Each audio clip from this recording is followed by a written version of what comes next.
All right, guys, what's going on? Welcome in. So obviously early this morning, we had the Dalvin Cook news, right? Where he's flying in today. He's going to be meeting with the New York Jets this weekend, Sunday specifically. And we're looking at the Aaron Rodgers contract restructure. Happened yesterday. I don't think it's a coincidence that now that the Jets finally have these numbers ironed out, we are setting up a meeting with arguably the best free agent on the market in Dalvin Cook. But after that news came out, we had some. We also got some interesting news regarding Sean Payton. Apparently, he had a piece where he was talking about the future of the Broncos going into this season, reflecting on what happened with the Broncos last year, and took a shot at the Jets. You can make an argument took two shots at the Jets, depending on how you want to look at it. One is directly correlated with the Denver Broncos and Nathaniel Hackett. So I wanted to quickly give my thoughts on it, and I wanted to really break the comments up into two sections. So we have the Hackett stuff, and then we have kind of the section of the interview where he talked about the Jets essentially just being this year's dream team. So let's talk about the Hackett stuff first. This is what he said. It might have been one of the worst coaching jobs in the history of the NFL. That's how bad it was. There's 20 dirty hands for what was allowed, tolerated in the freaking training rooms, the meeting rooms, Payton said, an apparent reference to Hackett allowing Russell Wilson's entourage to have an active presence in the facility. The offense, I don't know Hackett. A lot of people had dirt on their hands. It wasn't just Russell Wilson. He didn't just flip. He still has it. This BS that he hit a wall, shoot, they couldn't get a play in. They were 29th in the league in pre-snap penalties on both sides of the football. So I think, Sean is basically saying here what a lot of people were saying throughout the course of the regular season, right? Especially in the midway point to the, towards the end of the season up until Hackett was fired. It's like, how are the Denver Broncos this bad? Like, it doesn't make any sense for a team that has this good of a defense, studs all over the place. They have fantastic fans. They pack it in, a great home field advantage. Granted, they play in a tough division. Granted, they had a ton of injuries. They just acquired Russell Wilson, right? Moving on from the Drew Locks of the world, you go out and trade for Russell Wilson, then you sign him to a massive deal, and it just seemed like there was zero plan in place for Russell. It almost seemed like Russell became the face of this franchise overnight. Like, I remember after the intro presser, it just really seemed like Russell came in and stamped his name on the squad and said, "This is my team now." High hopes. There was high expectations. I personally thought the Broncos were going to be a playoff team. Ultimately, that didn't happen, but apparently there was a lot of internal turmoil between player-coach relationships, player-to-player relationships. As Sean pointed out here, there was Russell Wilson's team was heavily involved with things, his personal team, which is not typically how things are ran in the NFL. And really, that I think that's kind of a good statement to summarize how last season went for Denver. There was nothing about last year that was, to me, like normal. When you looked at quarterback to head coach relationship, right? How those two would function on like a week-to-week basis here. I've talked to numerous Broncos fans. I've talked to one person or two people that actually covered the team. And literally every single person, and I was reaching out to him once the Jets, hired Nathaniel Hackett quickly into the offseason.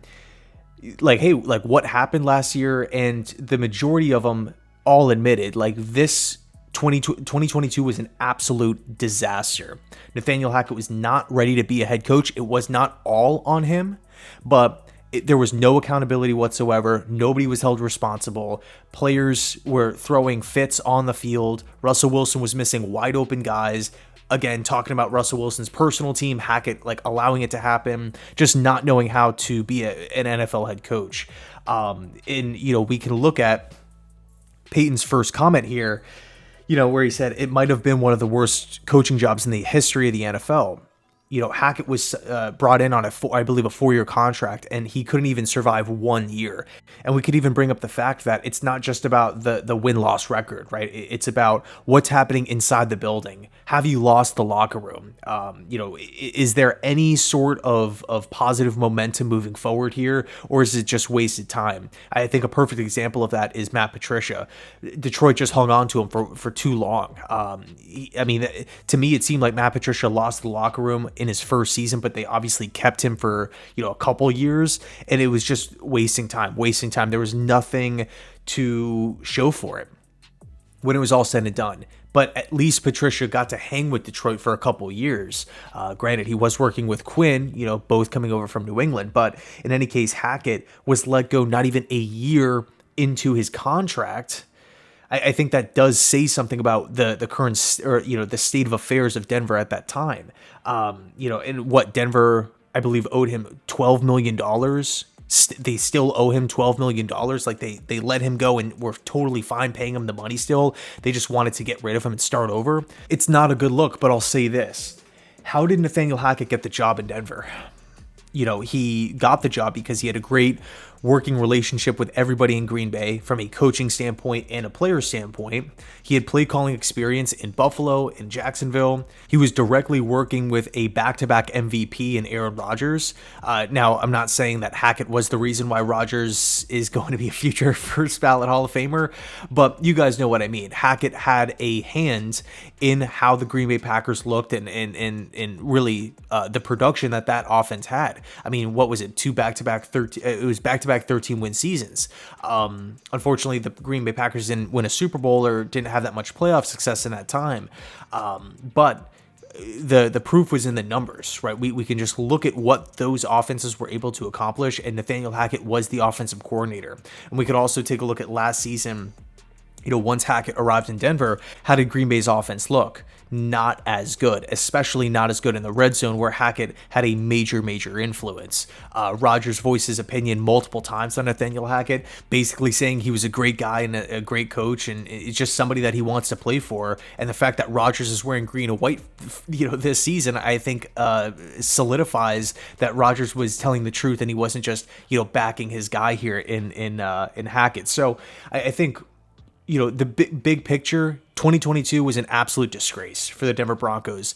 But Nathaniel Hackett's not the Jets head coach. That was last year.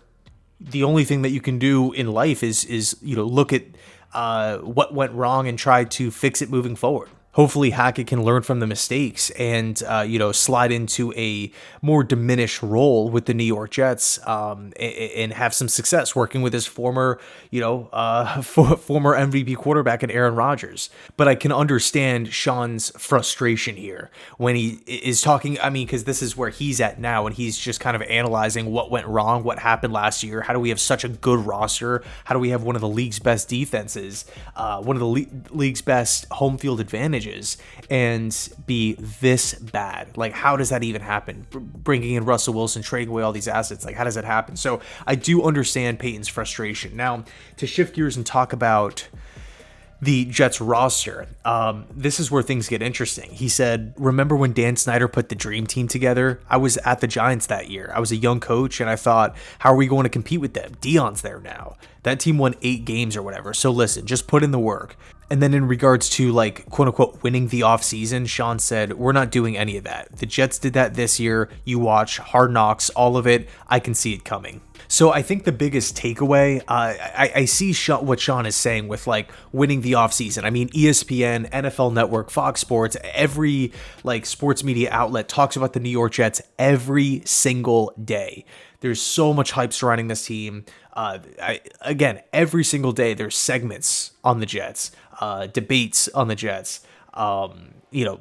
Just a lot of people are hyping this team up. A lot of people are hopping on the bandwagon and saying, Jets to the Super Bowl, Jets to the AFC Championship. A lot of people are loving this. So from Sean Payton's perspective, and everybody in the NFL can see that the Jets, the team that just acquired Aaron Rodgers, the team that, was put on Hard Knocks, they're going to get put on that show for a reason, because everybody's talking about them. Everybody really wants to see what happens with this football team. But I don't want to, look at this situation saying, like, the New York Jets are like the next dream team. I think dream team is not the right word to describe the Jets right now, because it's like, we acquired Aaron Rodgers, but the team drafted Garrett Wilson, they drafted AVT, they drafted Breece Hall, they drafted Gardner. DJ Reed wasn't even talked about outside of Jets and Seahawks fans, when that signing initially happened. It's not like we're just throwing cash at big name superstar players. And we're all, the way Payton is kind of framing this, And of course, we could talk about Washington back in the day. We can talk about when the Eagles tried it with like Vince Young and stuff, and it didn't work. But we can talk about the LA Rams, who just threw cash at everybody, and it worked, right? They won a Super Bowl. Matt Stafford, Jalen Ramsey, it worked. We can talk about the team that is directly compared to the New York Jets in the Tampa Bay Buccaneers back in 2019. And funny enough, the Buccaneers actually beat Sean Payton in the playoffs that season with Tom Brady, and it was Gronk, and they had all it was the classic Tom Brady, the classic dream team type of vibe to it, where they're signing all these veteran players trying to ring chase to a certain degree. But I do kind of see what Payton is saying here, because it's like, if you watch all these shows, like you would think that the Jets would just go undefeated and win the Super Bowl with how much hype this team has. And he's saying, hey, slow it down here. It doesn't work like that. But I would say, to me, the Jets aren't a dream team. Yeah, we went out and got Aaron Rodgers, but I mean, Alan Lazard, Randall Cobb, like it's not, we're not in a position where it's just like we're up against the cap, we're selling out, we're trading away all of our picks. I mean, I would make an argument the Miami Dolphins they're more of a dream team than the Jets, right? With Jalen Ramsey and trading for Bradley Chubb last season, Tyreek Hill, Armstead at tackle. And also this is functioning with the mindset of a dream team equals bad, a dream team equals disappointment. I don't think that's the case.